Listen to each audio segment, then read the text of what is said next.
Olá, sejam bem-vindos a Cerebral Influencer, o canal que traz conteúdos que estimulam o nosso cérebro a pensar.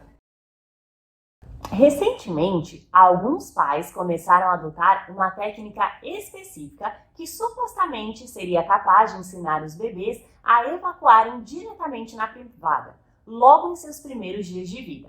Essa técnica, que pode ser traduzida do inglês para o português como comunicação da eliminação, trata-se de uma terminologia que faz alusão à comunicação necessária com o bebê para reconhecer o exato momento em que ele precisa eliminar, ou em outras palavras, defecar. Segundo esse método, na prática é possível observar atentamente a criança para compreender e reconhecer o seu ritmo de evacuação natural, através de pistas como sons e movimentos corporais.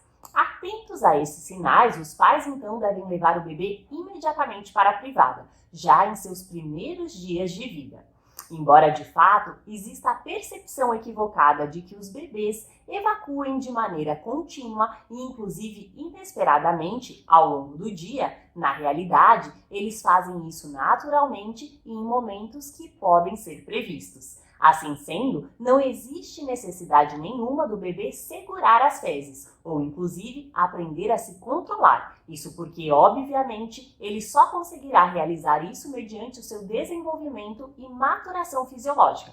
Na verdade, o que essa técnica sugere baseia-se em treinar os pais para que esses consigam estabelecer uma certa sintonia com seus filhos. Como resultado, muitas famílias adeptas desse método conseguiram evoluções significativas com crianças que foram desfraldadas muito antes de completarem 1 ano de idade. Segundo as diretrizes pediátricas vigentes, esse método, que dispensa o uso de fraldas, não prejudica em nada a saúde infantil.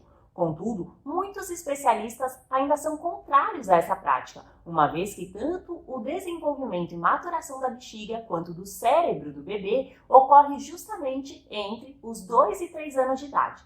Os defensores, entretanto, alegam que, muito além do aspecto econômico e da redução do impacto ao meio ambiente, existe ainda a vantagem de se conseguir uma maior conexão com o bebê, reduzindo os riscos de irritação de pele ou dermatite.